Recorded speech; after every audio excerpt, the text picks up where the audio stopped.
following is a presentation of the Reviewing Network Sports.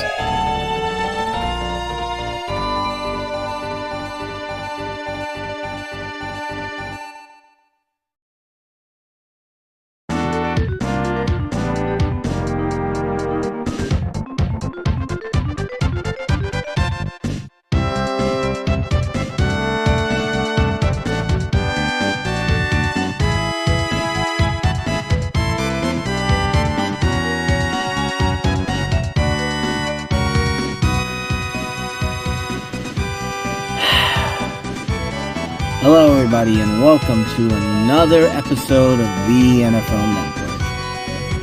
And you're probably wondering why I'm in kind of such a downer note this week. Well, mostly because last week was pretty rough. It was pretty rough on my predictions, and not only that, teams that I had high up in the power rankings, just one after another just came crumbling down in the worst possible way. It was a rough week in the NFL. There were some good things we're going to get to a little bit later on here, but let me tell you, it was a rough week, and it's rough for the fact that, Kansas City is now officially back, New England is now officially back, the AFC's leading playoff picture literally looks like the 2007 playoff picture with the Colts on top, the Steelers in second, the Chargers in third, and the Patriots in fourth.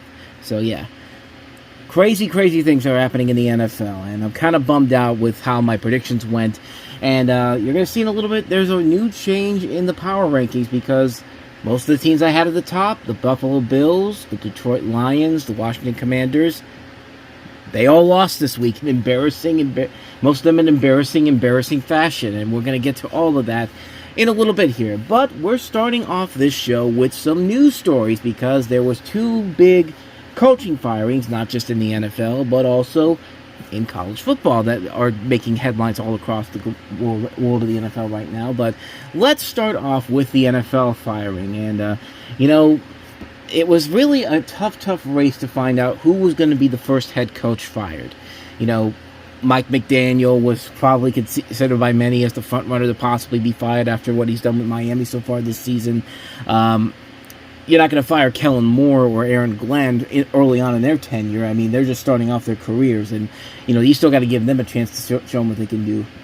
You're not going to fire John Harbaugh right now at 1-5 or Kevin Stefanski because the season's still very young, and, Baltimore's been dealing with a ton of injuries. So after Mike McDaniel, Jonathan Gannon was probably another option, especially after what he did against Tennessee the week before with Amari DeMarco, but still around, and they're apparently on good terms now if you saw the Indianapolis game. But nope, the first fire is, it's funny we bring up Arizona because that was Tennessee's first win of the season, and it's hard to believe that it only took 8 days after their first win of the season, and Brian Callahan basically saying, we got to play 4 quarters, man. If we keep this up, we're going to win the entire season.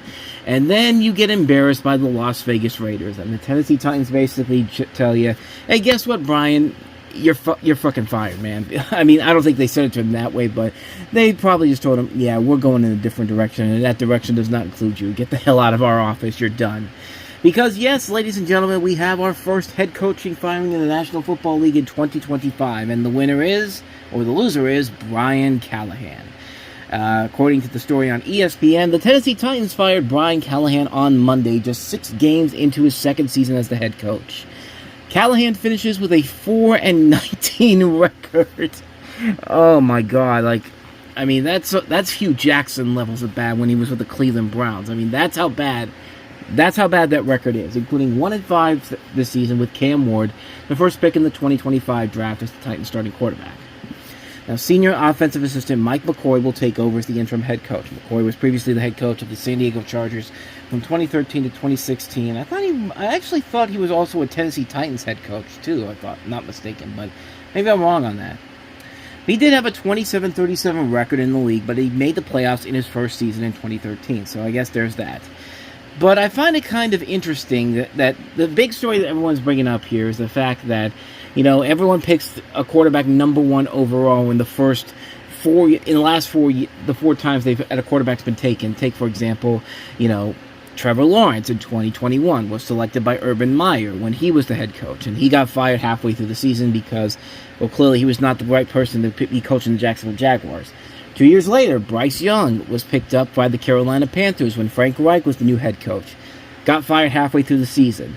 Caleb Williams last year, picked up by Matt Eberflus, drafted by Matt Eberflus and the Chicago Bears, got fired after that embarrassing Thanksgiving loss to the Detroit Lions. And now, Brian Callahan, 6 games into the second season of his career, head coaching career, out. So just let's keep that in mind for any team that's going to be picking first overall in the 2026 NFL Draft. If you're going to pick a quarterback, probably don't expect to be around too much longer, because if that's 4 consecutive years of a quarterback being selected first overall and then the head coach gets fired shortly afterward, that's not a very good sign if you're picking a quarterback first in the 2026 NFL Draft. So may the odds be ever in your favor if you're one of those teams. I'm talking about you, New Orleans. I'm talking about you, Arizona, hell, maybe Baltimore or Cleveland at this point, considering how bad they've been, or even Tennessee. They may look at somebody else and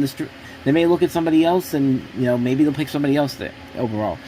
But there has been a lot of talks about who will take over this position when the new season begins. There's already been speculation. There's thinking about maybe Arthur Smith coming back to Tennessee, which I don't know if that would be a good idea. And this is coming from somebody who's not a big fan of him in Pittsburgh in general, but he's at least getting the job done right now. We will see what happens in Pittsburgh, but I don't know if bringing him back to be a head coach in Tennessee is really going to help him out. Who knows? Maybe they might consider Bill Belichick possibly to come in and to come out. It's more than likely he's going to be gone from North Carolina pretty soon. Or who's another one they've been saying? Maybe who else were they saying? I could have sworn I heard somebody else, but I don't know. Maybe I need to check a story. Maybe I need to check something here. Hold on. More than likely it's going to be somebody who's currently an offensive or defensive coordinator for a team. In fact, I'm looking at the Titans Wire page right now, and some names in here could be interesting. Cliff Kingsbury, who's with the Commanders right now. Mike McCarthy, they want to still put Mike McCarthy in there, even though he's in his 60s right now. Joe Brady could be a very interesting one here, because Joe Brady's done very well with the Buffalo Bills the last couple of years, especially coming in, replacing the last offensive coordinator, the one who went nuts on after they lost to Miami a couple years ago. But there's him. There's Mike Kafka for the New York Giants. Maybe depending on what happens with Jackson Dart, maybe that's a possibility. Jesse Minter, the defensive coordinator for the Chargers, is possibly an option. They say Brian Flores, I think deserves another coaching gig. Man, I mean, he got screwed over with the Miami Dolphins, and he really should have been the eventual successor to Mike Tomlin in Pittsburgh. Oh, geez, Matt Nagy, the offensive coordinator for the Kansas City Chiefs, is an option. Yeah, we know how well he did in Chicago. We don't know how that turned out. I'm surprised I didn't say Matt Eberflus at this point. Todd Monken's a pretty interesting choice from the offensive coordinator from Baltimore. Of course, was at Georgia before then. And then you got the college coach, Marcus Freeman, who they've been trying to get into the NFL ever since last year when Freeman almost won the national championship. I don't know if that's ever going to happen with him, but I don't know. Some interesting choices all around there, but we will see what happens there.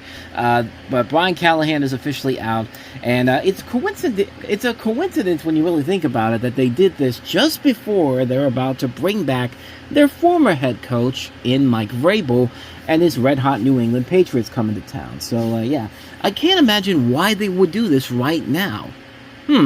Interesting. Yes, provocative.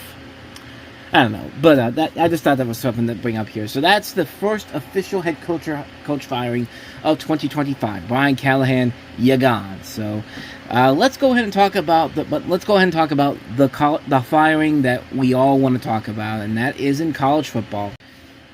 And that is, of course, the firing of one James Franklin, who ran the Penn State Nittany Lions for the last 12 years. And let's be honest. Let's be honest to James Franklin. He had big shoes to fill. I think he was the first official head coach that replaced Joe Paterno when he had to step down because of the shit that Jerry Sandusky was doing behind the scenes. But James Franklin had a big shoes to fill. He had to replace a veteran head coach in Paterno, and for the most part, he didn't do a bad job. I mean, he's gotten them to a couple of bowl championships, but when it came to the national championship, when it came to the big game, that was the straw that broke the camel's back. And I've got the story here from ESPN, and we'll read it here quickly, and then we'll kind of assess what really happened. Penn State has fired James Franklin after 12 seasons. The school announced Sunday during the Steeler game, by the way. So while most of us here were enjoying the Steelers' thrashing of the Cleveland Browns 23-9, they went ahead and dropped the story off at good old Penn State. Here's the kicker here. Franklin is owed more than $49 million according to his contract. It's the second biggest buyout in college football history behind only Jimbo Fisher's $76 million buyout from Texas A&M. So yeah, James Franklin is about $50 million richer, which basically means he really doesn't have to coach again if he doesn't want to. He's got $50 million on his hand, and unless he's like an aggressive gambler, yeah, quite frankly, it'd be probably best to just go ahead and take the money and run, pretty much. But anyway, associate head coach Terry Smith will serve as the Nittany Lions interim head coach for the remainder of the season, the school said. No other staff changes are expected at Penn State. Excuse me. But let's talk about what really began this, because this really started 2 weeks ago when the Nittany Lions went to overtime against Oregon in Penn State. It was the whiteout. It was on NBC.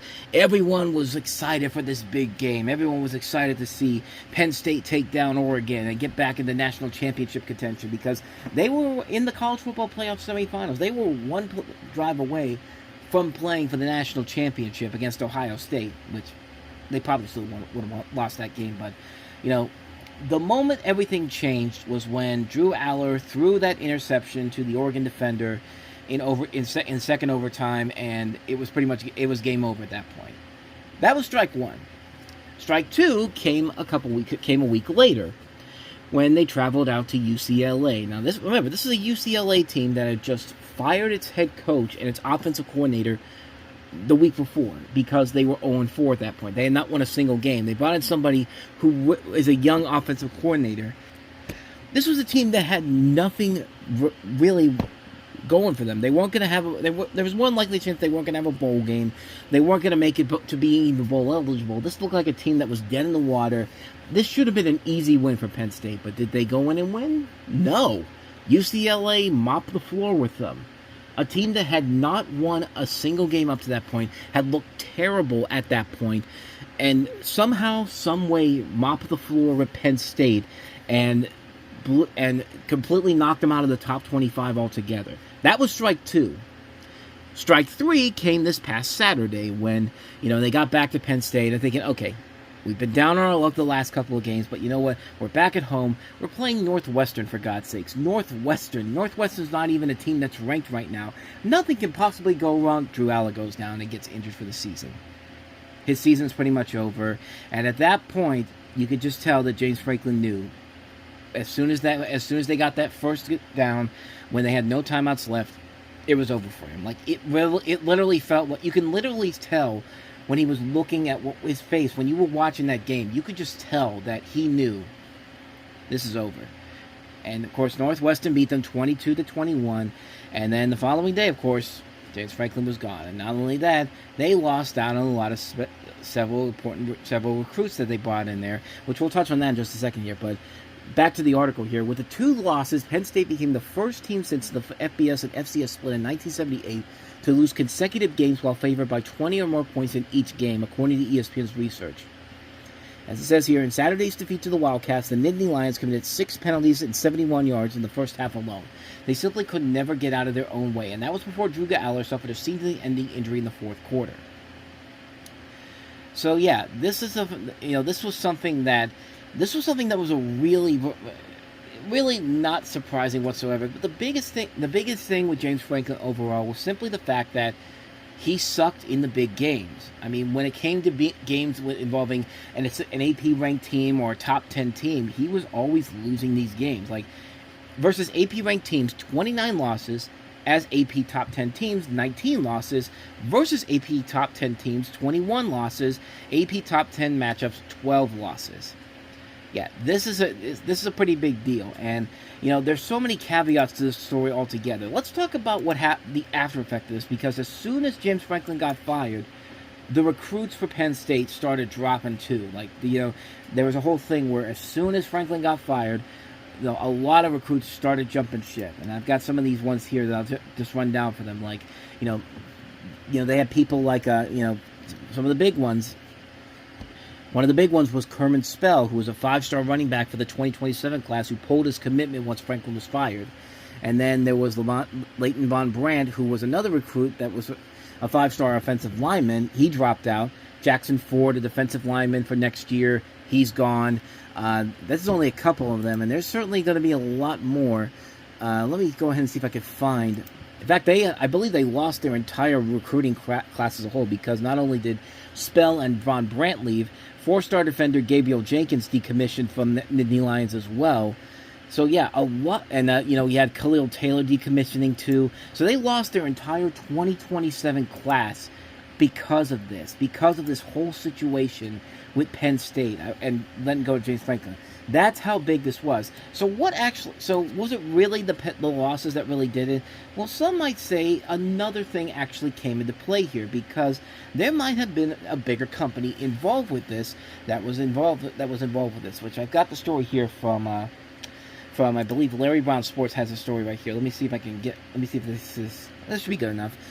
But here's what happened. According to a report from Mike Astley of WVU Sports Now, Adidas wanted Penn State to make a coaching change. The apparel juggernaut recently signed a 10-year, $300 million deal with Penn State that will begin in 2026. Adidas had reportedly committed to paying the majority of his nearly $50 million buyout that Franklin has. Astley said a Penn State source responded to his report and said the decision to fire Franklin was made by school administrators.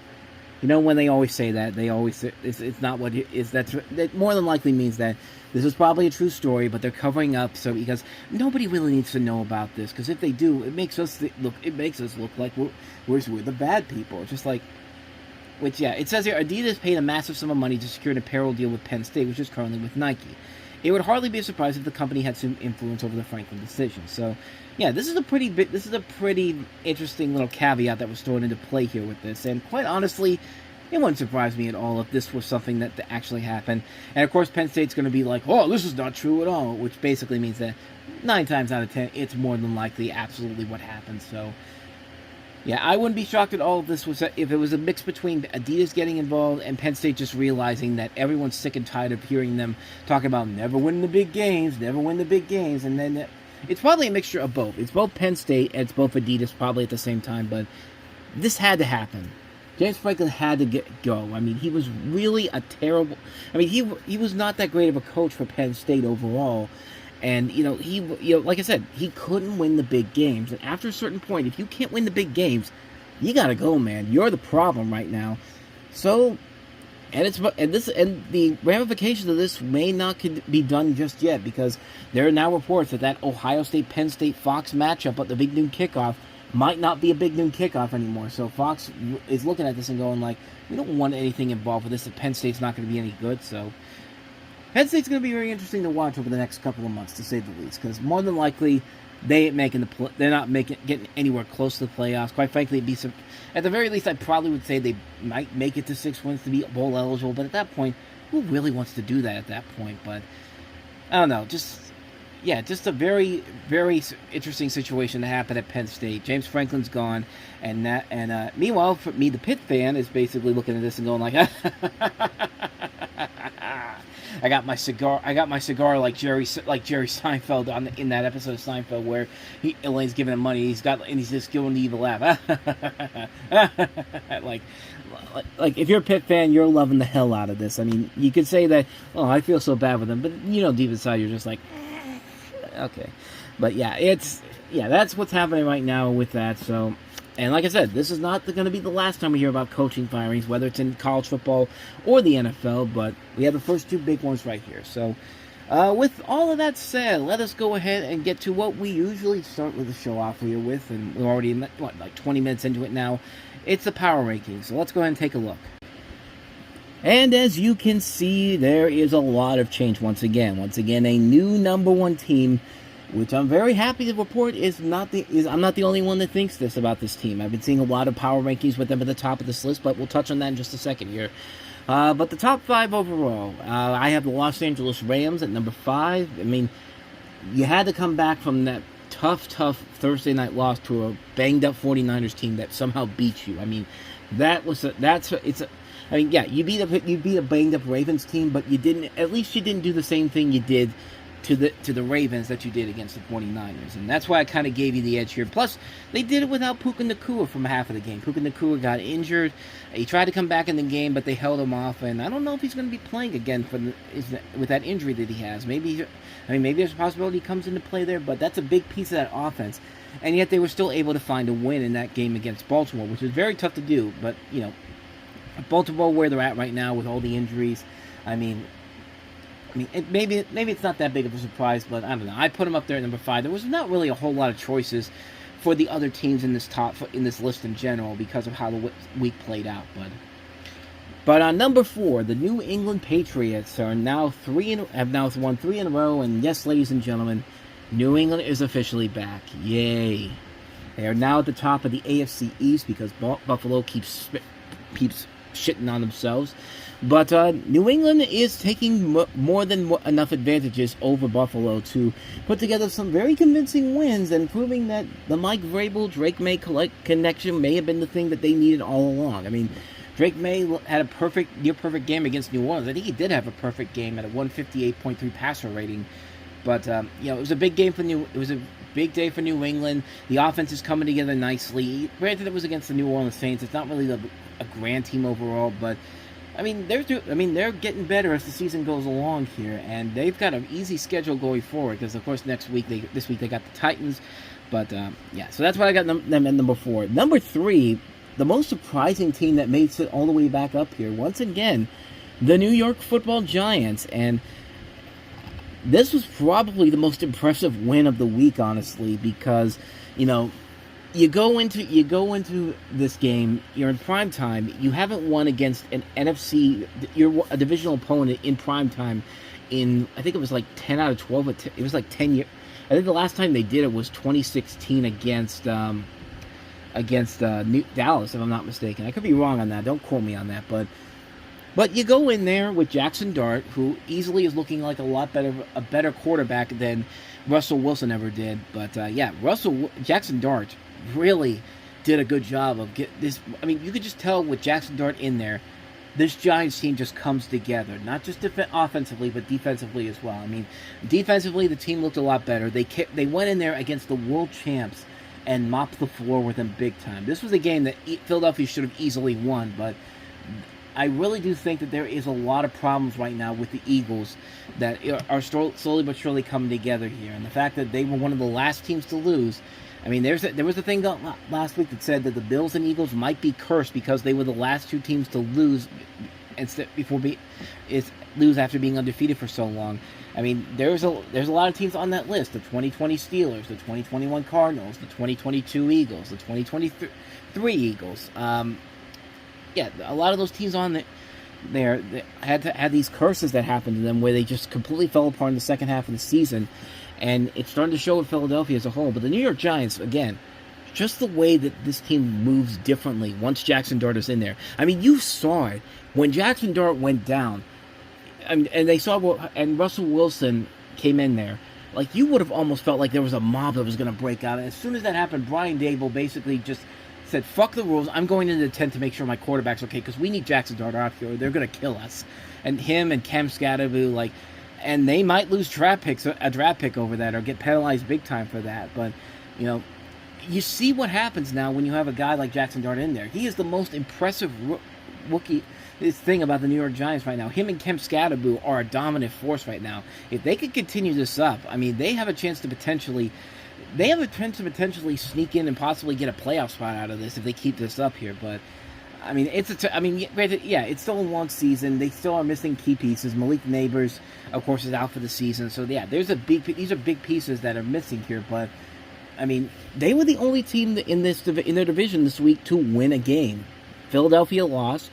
Washington lost yesterday on Monday night. Dallas lost to Carolina. It might sound crazy for me to say this, but the New York Giants possibly might be back. I mean, we might not see it this year, but if they could build a team around Jackson Dart and Kemp Scatterboo, I mean, this team could really go places in the years to come. We could be seeing another reckoning for a renaissance for the New York Giants. I mean, we had it with Phil Simms, we had it for Eli Manning, and if Jackson Dart can play as well as he did continue this up, this team could be on the way to some greatness over the next couple of years. But again, still early on, still a lot of games left in this season, so hey, New York Giants, take it as much as you can here. So, moving on to number 2. Welcome back to the lineup, Green Bay Packers. It's been a long time. It's been a while, actually, because you've been off of this. You've been off of here for a long time now. The last couple of weeks. I mean, you had that Dallas tie, and you have a game this week where you go play the Cincinnati Bengals, and guess who it is? And guess who's the quarterback for the team now? Joe Flacco. The same guy that beat you in Cleveland earlier in the year. Well, at least this week you actually managed to beat Joe Flacco and the Bengals because the Bengals are so banged up right now.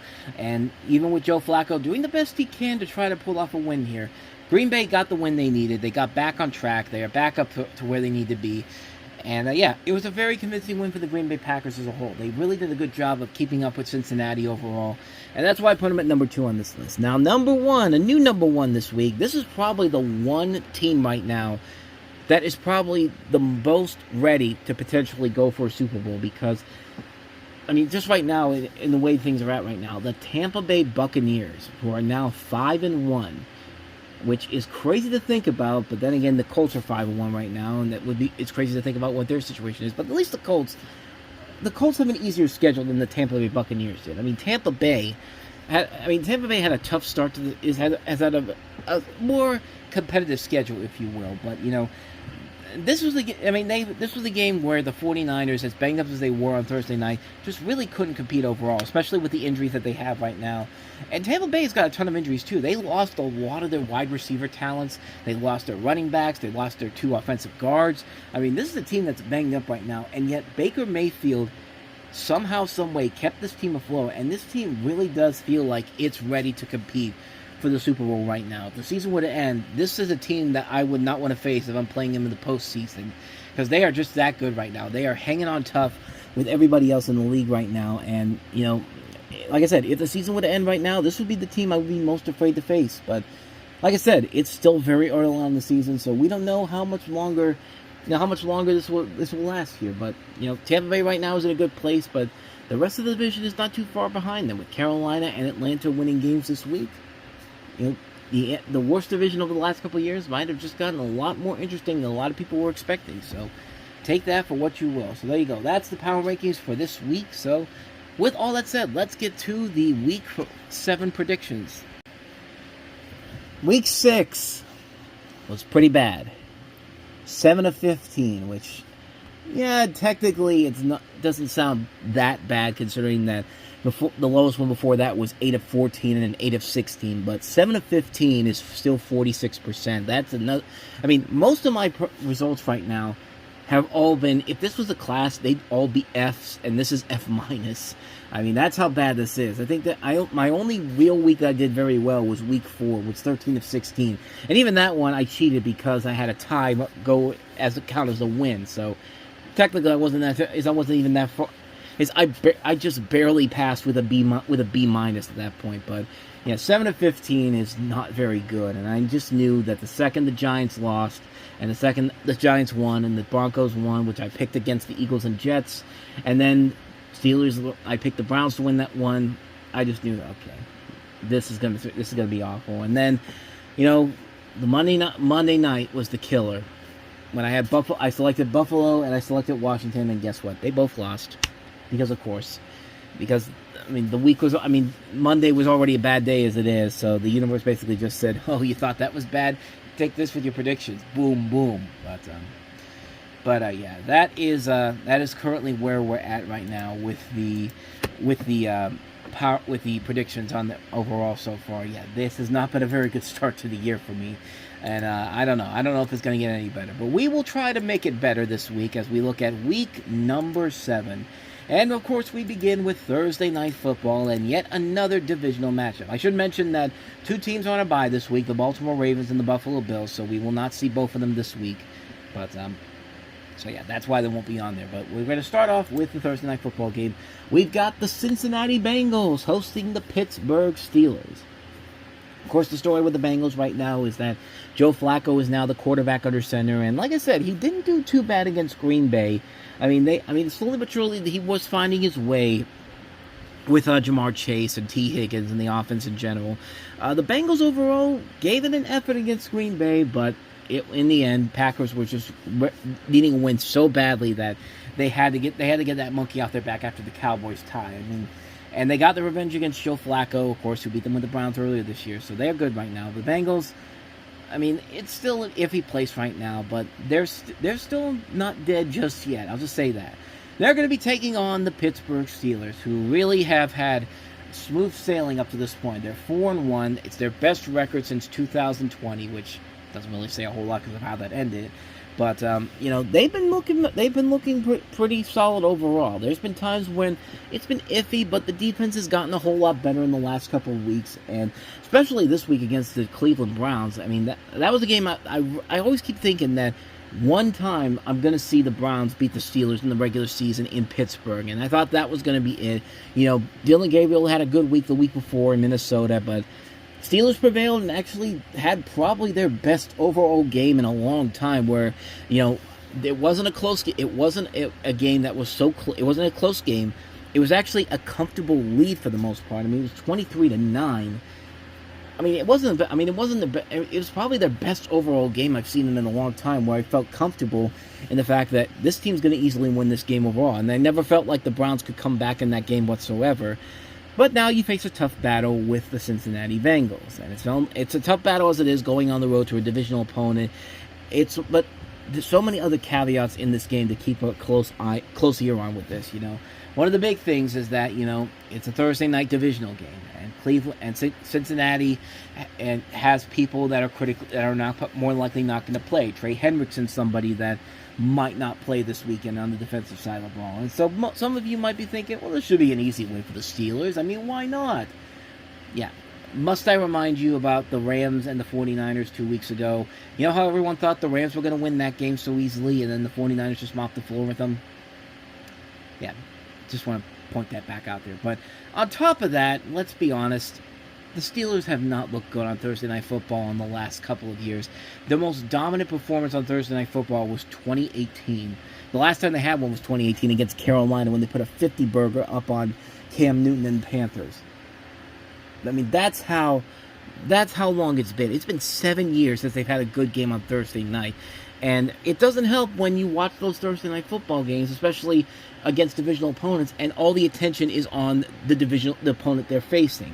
Like, it's more like the focus isn't on the Steelers. The focus is usually on the Cleveland Browns when they're trying to win. They're trying to win a game and get the and knock down Big Brother, or when it's especially with Amazon, they put their dicks up Cleveland so much whenever they play the Steelers, no matter what. It's like the Steelers are a non-factor in that game. It's just like it's like a glorified celebration for the Cleveland Browns. I mean, even in a game with New England, as bad as they were in 23, they lost to Bailey Zappi on a Thursday night. Bailey Zappi, for God's sake. So yeah, you could give me a break for me to not think that this team's probably not going to have a good game on Thursday night.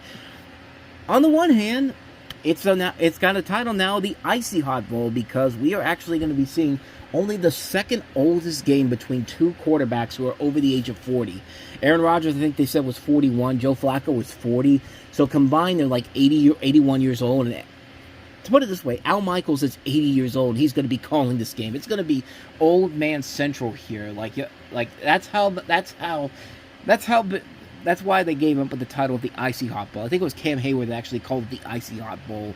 Either him or Aaron Rodgers did that today for the Steelers. But I mean, regardless, this is still going to be a very tough game overall for the Pittsburgh Steelers. And on paper, yes, this is one that they should easily win. But this one could easily be a trap game, especially considering that it is in Cincinnati. And, Cincinnati has not won a lot of games since Joe Burrow went down. So, yeah, they're kind of due for a win here. So that's why I'm leaning towards the Cincinnati Bengals winning this one. And, here's the thing, though. This might actually work out in my favor because every time I pick the Steelers to lose a game, they always end up winning it. And I picked them once to win a game this season. That was against Seattle, and, of course, that was the game they lost. So, who knows? Maybe this could be a blessing right here. So, but I'm going to pick the Cincinnati Bengals to win this one over the Pittsburgh Steelers. I think it'll be an ugly game overall, but I think the Bengals will do just enough to get the win in general. I think Jamar Chase will have a big game, so will T. Higgins. But, I'm going with the Bengals to win this one, to go to 3-4.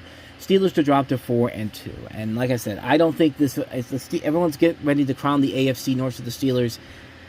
Just settle down, folks, because I've been down this path before, and I'm not ready to get my hopes up again, especially after how much I've been let down the last couple of years. So, following that, we have probably one of the more intriguing matchups overseas this season. In fact, probably the best one overall, because we've got the 4-2 Los Angeles Rams taking on the 4-2 Jacksonville Jaguars. The Jaguars last week on Monday Night Football beat the Kansas City Chiefs in a shocking fashion. And, they thought that goodwill was going to continue over into this game against Seattle. And then Seattle just comes in and mops the floor with them. I mean, it wasn't even close for the longest time. It was a game that was a mixed bag, a very mixed bag for the Jaguars. They had signs of promise overall. They made it close at times, but they just couldn't stop Seattle from getting going overall. And they're going to be taking on the Rams coming off of a big get-back game against the destroyed and desolated Baltimore Ravens that are just waiting for Lamar Jackson to get back on the field overall. But they found a way to win that game against the Rams overall. So this is a very intriguing matchup here. And in some alternate universe could be the sneak preview of a Super Bowl possibly. If the Jaguars could show that magic they had against the Kansas City Chiefs like they did on Monday night, but of course, it didn't happen last weekend. I don't know. I think the Jaguars could still win this division overall. I'm not ready to buy into the Colts just yet. I just think they've had too many. I'll get to them in just a second here, but the Jaguars, I think, are on the cusp of doing something here that hasn't been done in a while and getting back to relevancy. Plus, they usually do very good overseas, no matter what it is. I mean, Urban Meyer's first win as a Jaguars head coach came from an overseas game against the Dolphins. Just putting that out there. So yeah, I think it's going to be a close matchup here. It should be a good matchup overall. It's actually one I would not mind getting up early at 9:30 to watch, honestly. But I'm going to go ahead and say the Jacksonville Jaguars win this one. I think the Jaguars go to 5-2, and the Rams will drop to 4-3. And following that, you've got a matchup between the Chicago Bears and the New Orleans Saints. Which, let me see, where exactly are they going? I think it's in Chicago, if I'm not mistaken. Yeah, it's in Chicago this week. Chicago Bears, speaking of Monday Night Shockers, I mean, coming back to win that game against the Washington Commanders, I mean, that was pretty impressive stuff. And hey, they got their revenge for the Hail Maryland. But if we're being honest, most of it has been the last couple wins have been mostly because of mistakes by the other team. I mean, the Raiders win was basically the fact that they blocked the kick, and that's how the game ended. And then Commanders just kept fumbling the football at a critical point in the game where they had the lead. And then, Jake Moody, of all people, who was let go by the 49ers because he was inept with them, does pretty well against the Chicago Bears. I mean, he had one kick that was blocked, but overall, he didn't do too bad overall, and he led the Bears to a big win, to get him back to above 500. So they're going up against the New Orleans Saints, who at least put up a fight have been putting up fights this season. I mean, they haven't been as bad as I thought they were going to be. They've been okay. They haven't been great, though, and they haven't really shown signs that they're ready to compete overall for a division title anytime soon. I mean, I think they're still a team that's going to be high up there waiting for who's going to get the number one pick overall in the draft. But, I mean, I don't know. For what they have right now, they're playing well enough, but I don't think it's going to be enough to beat the Chicago Bears here. I think they've got a good vibe going right now. They're on a 3-game winning streak. They have shown a lot of life in the last couple of weeks. And like I said, they're in the toughest division, one of the toughest divisions in the NFL right now, the NFC North, which really has all 4 of those teams have potential to win that division and possibly go further than that. But Caleb Williams and the Bears are doing fine right now. They're actually getting better as they go along here. Ben Johnson clearly is showing signs that he was the right choice for the Chicago Bears after an 0-2 start. I think they win their fourth one in a row. I think the Bears will win this one to go in 4-2, and the Saints to drop to 1-6. That one I think could be a very close game overall, but I think the Bears will come out on top in that one. Next up, we've got the 1-5 Bowl. We've got the Miami Dolphins going to Cleveland to take on the Cleveland Browns. Cleveland Browns are definitely a mixed bag this year. Their defense overall has been very good, even though this past week they looked very, very... This was their worst defensive... That was the worst defensive performance of the season overall. But, Dillon Gabriel showed a lot of promise in his first start in Minnesota. Actually in London, in Minnesota, is for the Minnesota game, even though they lost that one. So the Browns at least have some hope overall. I mean, there's a reason why they got rid of Joe Flacco and decided to go all in on their two rookies, Dillon Gabriel and Shedeur Sanders. And hey, if Dillon Gabriel doesn't work out, we probably see Shedeur Sanders by December at the very least. But there is at least some promise right there with the Cleveland Browns. It wasn't there last week, but it was there in Minnesota. And what better team to do it against than a team that is melting down quicker than ever with the Miami Dolphins, who once again had a chance to win this game against the Chargers, and then, Chargers actually came out throwing. Justin Herbert threw a long pass to Ladd McConkey that set up the game-winning field goal. I mean, and of course Miami loses another heartbreaker. They're like the Arizona Cardinals. They're losing games in heartbreaking fashion when they've had opportunities to win it. And like with the Arizona Cardinals, it's just been a disaster for the Miami Dolphins. I mean, there's been a lot of problems with that team from the very beginning. Mike McCarthy trying to do this kumbaya, everybody let's come together type of schlop, which is just kind of like, just get over it, man. Your stick is getting old.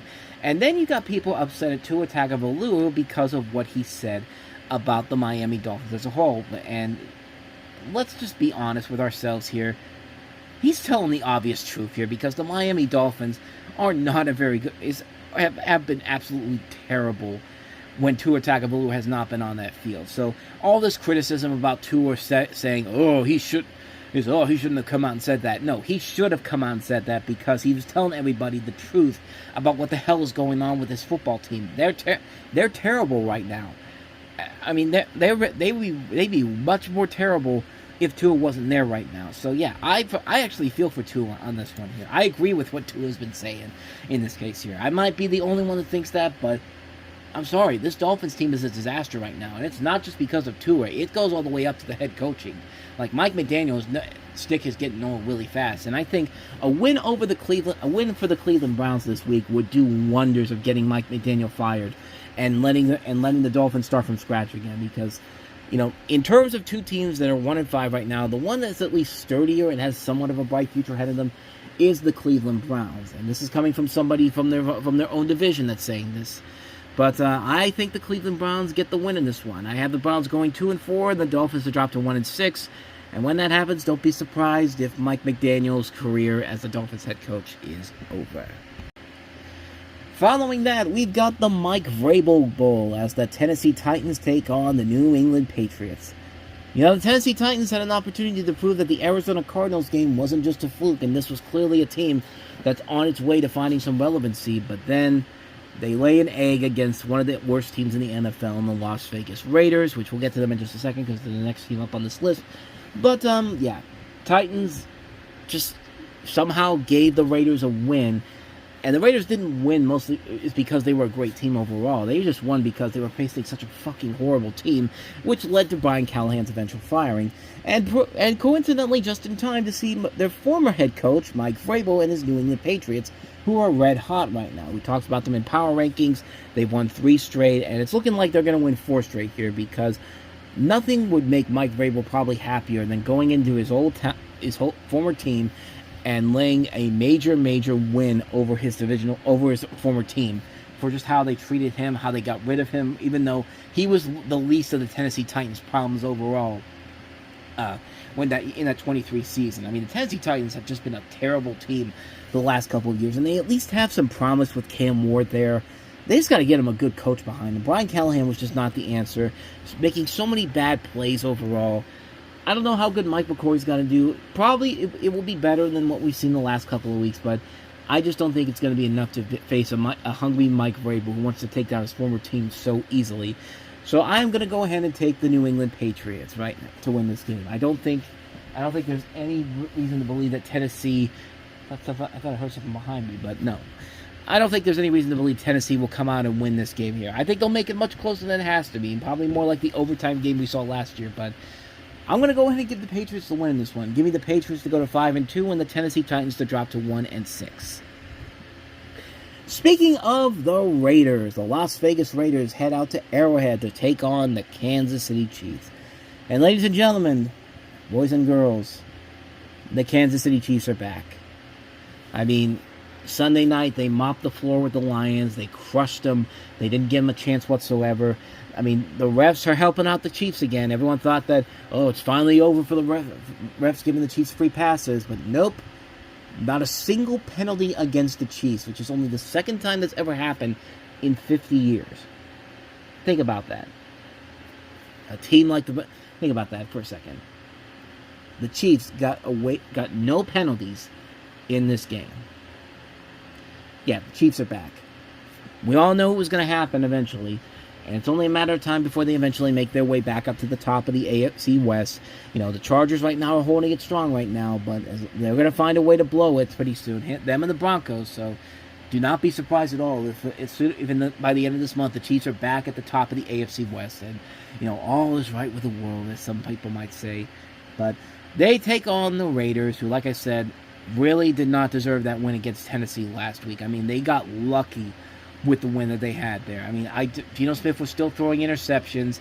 I mean, yeah, Ashton Genty did a good job. Finally had another big game overall, but this Raiders team is not great. And if you think they're going to go in there and shock the Kansas City Chiefs, I mean, no. Just no. Like, I know they've had it happen before. I know, Anthony Wright did it the Christmas game and all that, but the Raiders just aren't a good football team. I mean, they're just not. Every time the Raiders play a game against the Chiefs, they always find a way. More times than not, they find a way to beat them. I mean, they had a chance to win it last year, the day after Thanksgiving, and they still found a way to win this game because the refs probably helped them out. But that's another subject altogether. But bottom line, don't expect the Raiders to win this game here. The Chiefs should have no problems winning this one here. I mean, if I had a lock of the week, this would probably be it right here. I'm going to say the Chiefs win this one, go to 4-3. They're back over 500. All is right with the world in Arrowhead Stadium.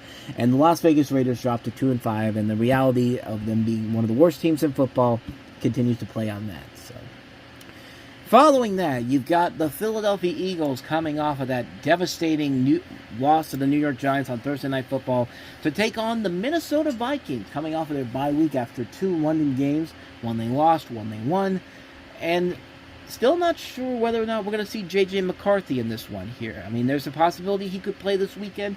But I think if I was the head coach of the Minnesota Vikings, and knowing that the former starting quarterback for the other team is playing and wants to probably play for the team that's coming in this weekend, yeah, I'm going to go ahead and let Carson Wentz start this one. That's the smart thing I would do here. I would let Carson Wentz run the team in this one here, get revenge on his former team, and then watch the chaos continue to fall for the Philadelphia Eagles. Minnesota looked pretty good in the last game. Jordan Addison's coming back into play now. You've got the running backs and Aaron Jones is going to come back into the picture as a whole.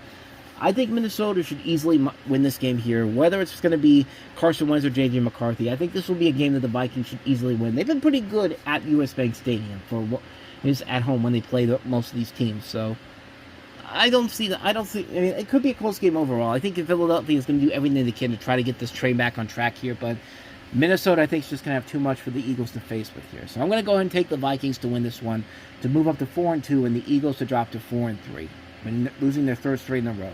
And basically, a lot of questions will need to be asked by the Philadelphia Eagles if they continue this pace up. And then we've got one of the worst team in football, quite literally, the New York Jets shit. Just call them the New York Shits, because that's exactly who they are right now. But they were going to be facing the Carolina Panthers. I don't think I need to tell you how bad that game against the Jets and Broncos was on Sunday. I mean, that's one of those games where I would say you both lose because you were both pretty terrible. I mean, yeah, the Broncos looked good at the beginning of the game, but then they kept the Jets in there. And the Jets had every opportunity to win that game, and they just did nothing. Their defense looked terrible. They got their one turnover, but didn't amount to anything except for a field goal. Justin Fields with minus 10 yards. I do not think Justin Fields is the problem with this football team. I think the problem with this football team is that it's just a cursed football team. They're the Cleveland Browns of the AFC East. They're a team that finds ways to lose these games in such disastrous fashions. And Aaron Glenn, I don't even want to say Aaron Glenn's a bad coach. I just don't think they're good enough.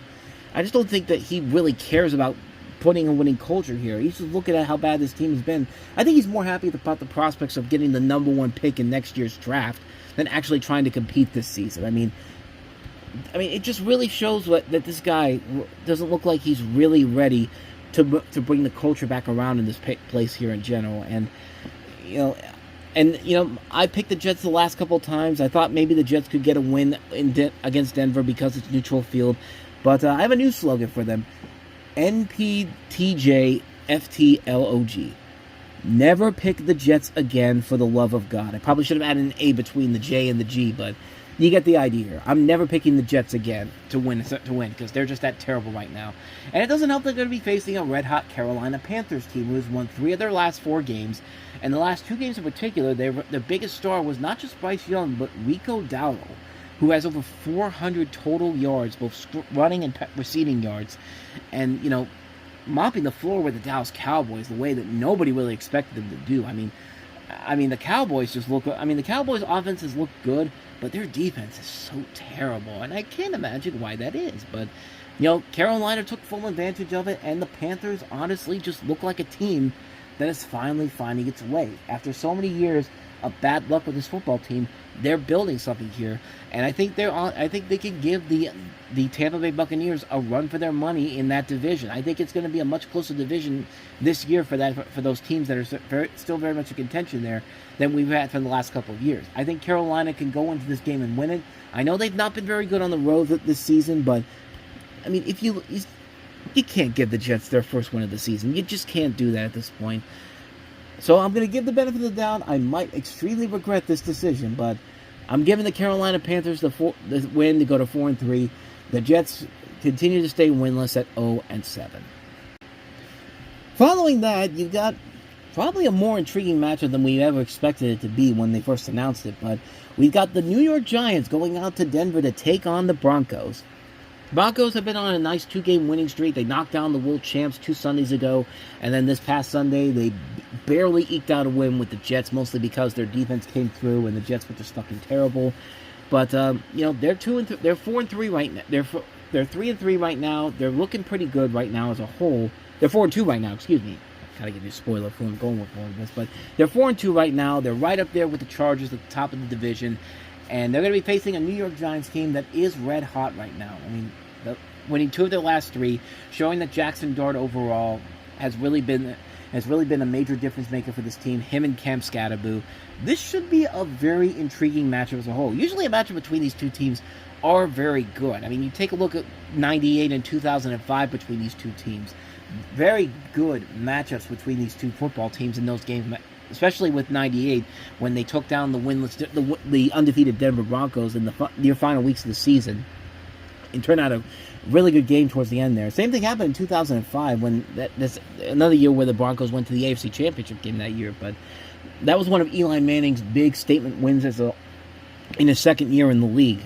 Excuse me, I was burping for a second there, But yeah, this should be a very intriguing matchup overall. This actually could be one of the more fun matchups in general with these 2 teams going at it. And most people probably are thinking the Denver Broncos are going to win. And I'm looking at the ESPN right now, and they have the bookies have the Broncos at like a 7.5-point favorite right now, which could be the case overall. But I'm excited to see what the New York Giants can do if they can continue this hype. I mean, beating the world champs is a pretty big deal. The Broncos will tell you that. This one I think is going to be a lot closer than most people let on to be. So I'm going to go ahead and say that the New York Giants will win this game. It'll be a close one, but it should be a very fun matchup overall. I've got the Giants going to 3-4, and the Denver Broncos dropping to 4-3. Next up, we've got two AFC powerhouses right now. We've got the Indianapolis Colts taking on the Los Angeles Chargers in SoFi Stadium. The Chargers got a big win that they desperately needed. I mean, they were struggling. They lost to the New York Giants. They lost to the Washington Commanders. You know, they lost a lot of key injuries, and yet the Chargers found a way against the Miami Dolphins to beat them in a very nice way, in a comeback fashion too. Because the Miami Dolphins could have easily won that game, but they found a way to win it. They got the win, and so now you have the Indianapolis Colts, who, as I've said before, time and time again, everyone wants to say that they're going to be the best team in the AFC, and they're going to host the AFC Championship because they're at the top of the division right now. And I say, slow your roll. Because once again, who have they beaten? I mean, the Miami Dolphins? You could probably say their best win was the Denver Broncos, but even then, the Broncos almost won that game if there wasn't a leverage penalty in that game. So yeah. They beat Miami, which is not very good. Denver in a close one. Tennessee, when they went to Los Angeles to play the Rams, they missed out on that. They didn't win that one.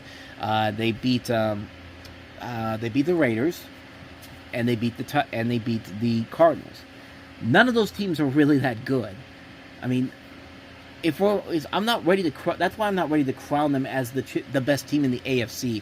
They just had a easy schedule, and really, they're going to have a strong record overall for this first half of the season. But it's that second half schedule that's really going to be the difference maker. Yeah, you could beat teams like the Miami Dolphins, the Denver Broncos, the Tennessee Titans, the Los Angeles Rams all you want to. But you know what? Come back and talk to me when you've beaten teams like Let's see how you are against the Steelers. Let's see how you are against the Falcons. Let's see how you are against the Chiefs, the Texans, the Jaguars, the Seattle Seahawks, the 49ers, Jaguars, Texans. Even if they get to 7-1 before that Steelers game on November 2nd. There's still 1, 2, 3, 4, 5, 6, 7, 8. Wait, 1, 2, 3, 4, 5, 6, 7, 8. 9 games. And they're all against teams that are very, very tough to beat. You know, Pittsburgh, Atlanta, Kansas City, Houston, Houston twice, at Seattle, San Francisco. And yeah, the Houston Texans didn't start off strong, but they've gotten better over the last couple of weeks. But, just pump the brakes on crowning the Indianapolis Colts the champs of this division, because right now, I think Jacksonville still has a better chance to win this division overall. But, I mean, actually, now that I think about it, this is actually a big test for them this week, to really go into Los Angeles and see what you can do against the Chargers team that is very much banged up. So, yeah, there's a possibility that you could find a way to win this one too. But in this case here, I'm going with the home team in this one here. I think the Chargers got the win they needed last week against the Dolphins to get them back on track. They know they're in a tough competition now with the Chiefs getting back to form. I mean, this is a tough division to win in. So I'm going to go ahead and give the Chargers the win this one. I think the Chargers go ahead and beat the Colts in this one. It'll be the second time this season the Colts have gone to the SoFi Stadium and lost a game. I think the Chargers go 5-2. The Colts drop to 5-2. And then next up, we've got an NFC East showdown between the Washington Commanders and the Dallas Cowboys. The Cowboys, as I said before, their offense has looked pretty good. Their defense has been garbage because of obvious reasons. I mean, yeah, Dak Prescott can throw the ball to George Pickens as many times as he wants to and get him record numbers. He could be the MVP. But if that defense can't do anything to stop this team, to stop the opposing team, then there's no hope for this Dallas Cowboys team whatsoever. We saw it last week against the Carolina Panthers. I mean, Bryce Young had a field day, and Rico Dowdle had a field day against that defense in general.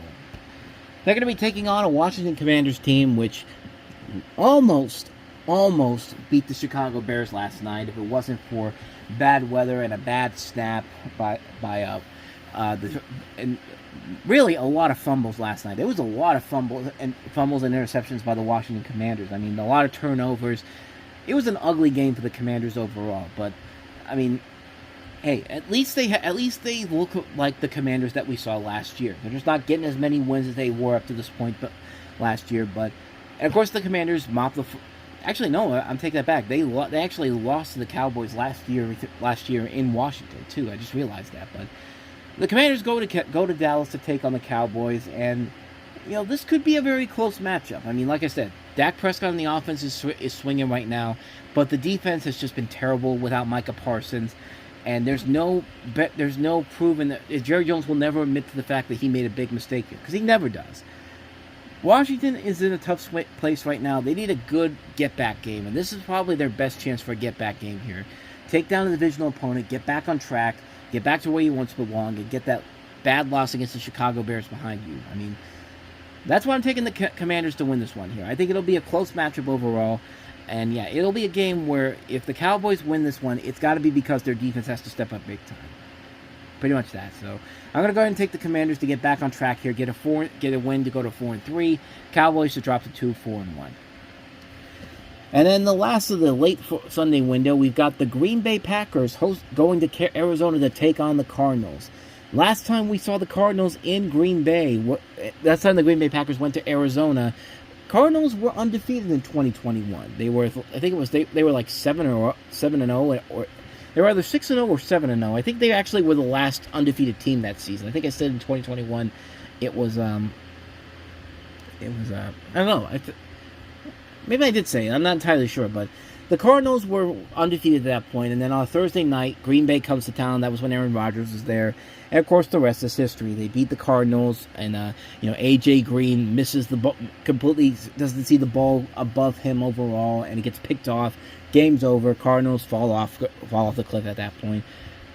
To be honest with the Cardinals, they fell off a cliff as soon as Week 3 started. I mean, the second James Conner went out, that's when the trouble really began. Everything from bad losses, really is game-winning field goals for the other team, not having an opportunity to win the game. I mean, they had a chance to beat the Colts last week, but couldn't get into the end zone.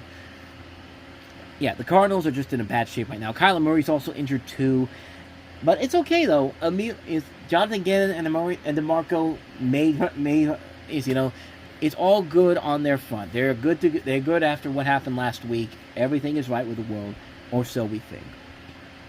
But they're going to take on the Green Bay Packers, who got a big win last week over the Cincinnati Bengals. I still think they're one of the best teams in the NFC, and I think Micah Parsons being on that team makes a big difference for them. And they should have an easy advantage over the Cardinals in this one here. I think Green Bay should go into Arizona and beat the Cardinals very convincingly. I don't think it's even going to be that close, because I think the Cardinals are just a terrible football team right now. But I'm going to go ahead and give the Packers the win in this one. I got them going 4-1-1, and the Cardinals dropping to 2-5, making it their 5th straight loss since a 2-0 start. Next up, you've got a Sunday Night Football rematch that on paper probably sounded nice in the beginning of the season, but considering how banged up the 49ers are right now, this probably isn't going to be as fun as we expected it to be. We got the San Francisco 49ers at the home of Super Bowl 60, which is also on NBC this year, as they take on the Atlanta Falcons. The Falcons got a huge win over the Buffalo Bills, which, Buffalo Bills looked terrible, but the Falcons took every advantage of it. This was a team that this Falcons team yesterday really felt like the team that the Falcons fans have been waiting for. They used all their weapons: Kyle Pitts, Drake London, especially Bijan Robinson. Bijan Robinson had himself a day yesterday. I think he had over 230 scrimmage total yards in that game. He was a dominant force in that game against the Buffalo Bills. And Michael Penix Jr. had a great game too. And I think the Falcons really are starting to prove to everybody that they are a force to be reckoned with in this division. But they got to keep this pace up here. They're going to be taking on a 49ers team that's facing a lot of major injuries. Mac Jones has been taking control under center for the 49ers. Brock Purdy's been injured. And Christian McCaffrey's really been the only weapon right now for the 49ers that's been keeping them in games, because their defense is also depleted as well. And nothing was bigger than losing. It was bad enough losing Nick Bosa a couple weeks ago, but then you lose Fred Warner for the season. Those are two critical pieces of your defense gone for the 49ers. So this magic train of somehow winning games isn't going to last very long for the 49ers. And I think Atlanta should take every advantage possible to get a win in this one here. Do the same plan that you had with the Buffalo Bills. Have Bijan Robinson mop the floor with this team. Michael Penix Jr. Get him to throw the ball down the field to Kyle Pitts and Drake London. Just the win is right there for you. Get a win against this 49ers team that's banged up right now. Avoid what happened with the Rams a couple weeks ago. I had the Falcons winning this one. This should not be on paper, this should be an easy win, but the 49ers are going to keep it close. But I think the Falcons will win this one to go to 4-2, and the 49ers will drop to 4-3. And then next up, we've got another Monday Night Football doubleheader. This one actually kind of like last week's, at least has promise to it. We've got our first one here, the Tampa Bay Buccaneers and the Detroit Lions, which could be a playoff preview. I mean, they've had playoff games in the past overall, but this one could be very, very interesting. As I mentioned, the Tampa Bay Buccaneers, the hottest team in football right now, winning 5 of their last 6 games in dominant fashion overall. Baker Mayfield just playing lights-out football. Even with key pieces missing on the offense, they've been doing an excellent, excellent job of getting past the injuries and finding ways to win games no matter what. Tampa Bay is doing what they need to do right now to get the wins. The Lions, however, yeah, that was rough on Sunday against the Kansas City Chiefs, and I know it was bad, but yeah, that was pathetic. That was a pathetic game by the Chiefs overall. There were times of promise, but they just couldn't get past the Chiefs overall. And of course, Brian Branch being a fucking idiot, punching Juju Smith-Schuster, which I watched it again, and it didn't look like a punch at first. It probably was maybe like a heavy slap overall. But then why would Juju be bleeding out by that much? I mean that was like, but I don't know. But either way. Brian Branch paid the piper, and now he's suspended without pay for 1 game. So he misses this critical matchup here. The Lions desperately would need a lot of help they can get here because they are missing out on a lot of defensive help here. But they are playing at home, and they have been very good at home. They've been very good against this Buccaneers team the last couple of seasons, even though the Buccaneers got the last word on them last year. This should be a very close game overall. And like I said, it should be a playoff preview. It could be a playoff preview for a game in Tampa or maybe a game here in Detroit, maybe. But considering that the Detroit Lions desperately need a win here, they have to get David Montgomery and Jahmyr Gibbs going, because I feel like they didn't do a whole lot with Montgomery and Gibbs on Sunday night against Kansas City. And I think you need to do that if you're going to get a win here against this Tampa Bay Buccaneers team. So yeah, it should be a very good one, should be a very close one here, but I'm going to go with the Detroit Lions to get a close one in this one here. I have the Lions going to 5-2, Buccaneers dropping to 5-2. And like I said, we'll probably see these two teams again in the postseason come January. Which then brings us to the last game on Monday night. Not quite as good as the Lions and Buccaneers, but could still be fun regardless. We've got the Seattle Seahawks hosting the Houston Texans. The Texans started off the season kind of rough, 0-3 start, but then they beat the last 2 games pretty convincingly against very injured and banged up teams. I mean, they beat a Baltimore Ravens team that's missing half their players. But on top of that, they also beat who was their first win against? Who was their first win against? Tennessee. They beat Tennessee. They shut Tennessee out. So yeah, not the biggest wins overall, but still wins enough that make you think that this team still has some life to it. They're going to be facing a very good Seattle Seahawks team that went into Jacksonville and just completely knocked down the Jaguars' door pretty quickly. I mean, Seattle right now is playing with house money. I think right now them and the Rams are the top 2 teams that should be competing for the NFC West Division title right now. Should be a very interesting matchup overall, but this is the type of game that on paper Seattle should win. But I just have this feeling that the Houston Texans are going to find a way to eke out a win here. They've won their last 2 games. They're looking a lot better than they did when they started the season. They're coming off their bye week, so they should be a team that's at least better than they have been to start the season here. They should continue that pace that they're on, and I could easily see them surprisingly knocking out a win in this matchup here. I think it's going to be a very close matchup overall, but I think the Houston Texans should come out and win this one here. I've got the Texans going to 3-3, winning this one, and the Seahawks dropping to 4-3. So, just to recap here, my Week 7 NFL winner predictions are the Bengals to win over the Steelers on Thursday night, then the Jaguars to beat the Rams, the Bears to beat the Saints, the Browns over the Dolphins, the Patriots over the Titans, the Chiefs over the Raiders, the Vikings over the Eagles, the Panthers over the Jets, the Giants over the Broncos, the Chargers over the Colts, the Commanders over the Cowboys, the Packers over the Cardinals, the Falcons over the 49ers, the Lions over the Buccaneers, and the Texans over the Seattle Seahawks. So those are my Week 7 predictions, and let's see how quickly my predictions fall completely, because that's what it's been like the last couple of weeks. Thursday night has not been good to me, so maybe this is a sign that the Steelers could possibly win this game, or maybe not. We'll see what happens, but it will start on Thursday night, and we will see what the future holds as we meet back here next week, and I'll tell you how my results went and we'll play it by ear. We'll see how it goes. So thank you so much for watching this episode of the NFL Network. If you want to see more videos like this, check out the last episode we did. Check out the playlist below. Hit the like button, the subscribe button, and notification button. And I will see you guys next week. So thanks for watching. I'll see you next week. Until then, take care.